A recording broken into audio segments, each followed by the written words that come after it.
James Wan and Leigh Whannell!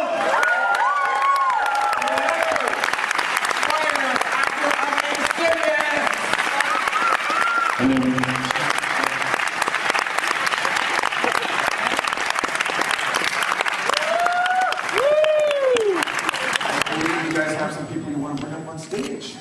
Yes. I would like to bring up Mr. Patrick Wilson.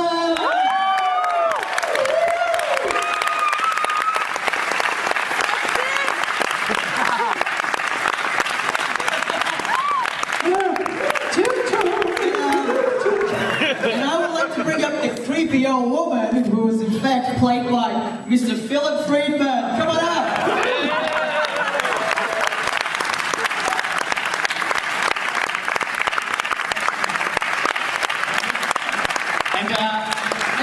Finally, last but not least, I think we're the only film in history to have the composer be the main bad guy. It'd be like having Robert Englund compose the music for the Nightmare on Elm Street films. Please welcome the composer and the red-faced demon, Joe Bashar!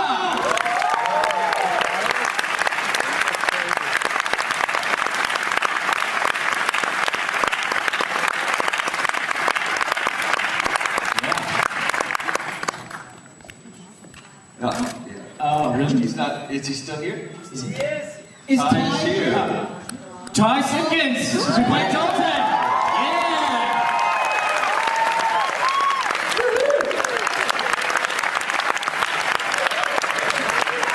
He didn't actually get to see the movie, but now I have to clean up my Ty, did you language. film from backstage? Yes. Did it sound scary? Yeah. Want to show off your new shoes? They have wheels on them.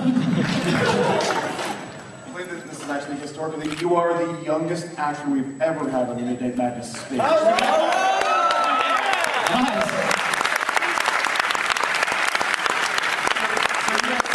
When you were writing this, you had a number of rules, but what, did you guys kind of do research into astral becoming and other kind of spiritual things, or did you just... Yeah, for sure. Like, I actually chatted to him. I just pulled it from my own experience. That's what I did. No, you want to... Yeah, I chatted to a guy who was like a psychic and sort of a paranormal investigator, and sat down with him and went through it. I wanted to sort of approach it from a scientific point of view, at least in some of it, because I felt that, like, if you meet with the people in that business, they're desperate to not seem like kooks. So he didn't want to have the neon palm in the window. Every time I would be like, that's great, tri-field meters, what's the scariest thing that's ever happened to you? He would be like, not really much scary happens. We want to talk more about the science of it. So he was desperate to move it into that area, so yeah. But he takes it very seriously. And how do you prepare for this kind of... I'm not sure who to ask here. The demons or the tormented?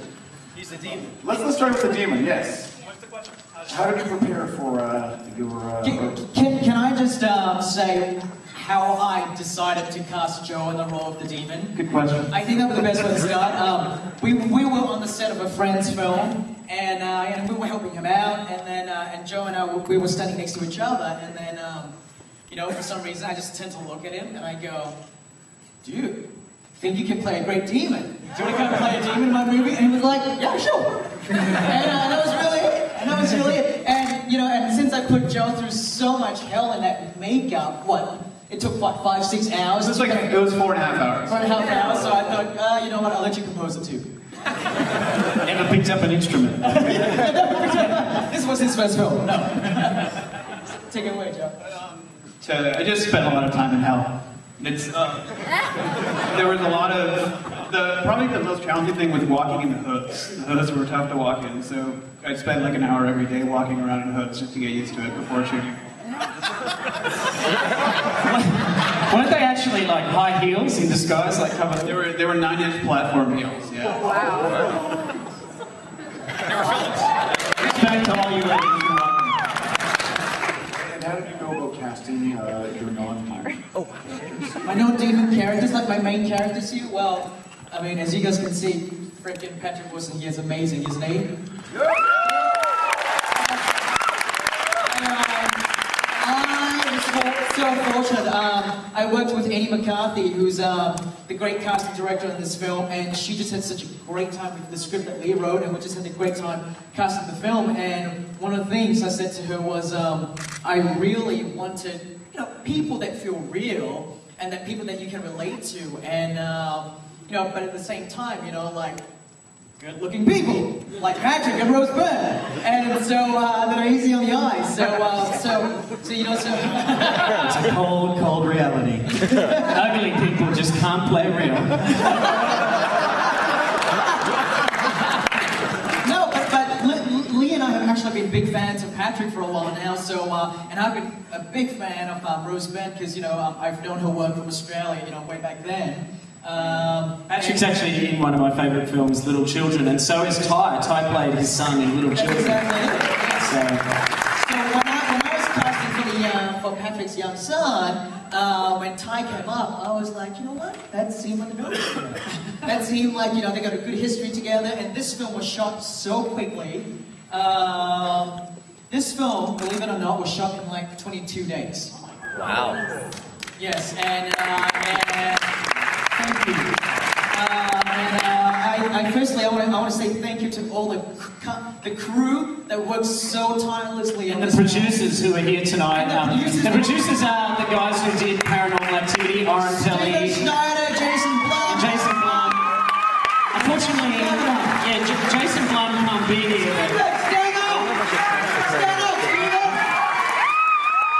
Hey, there's Oren. Yeah. Oren Pelly made a little film you may have heard of.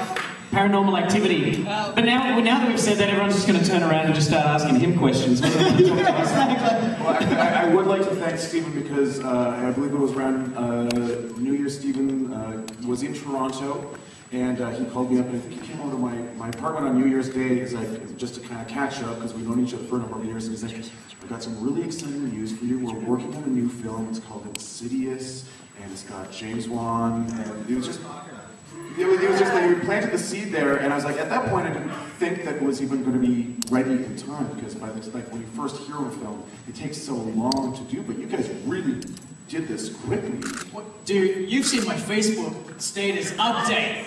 I was racing against time. I was like losing my brain. Like literally the last 2 weeks, I was racing against the clock trying to get it ready in time.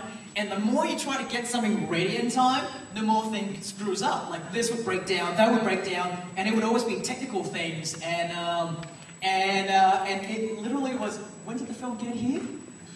Like yesterday? It went on Sunday. It's still not here, yeah. On Sunday, James Exactly, Gunn. astral projected that film. You just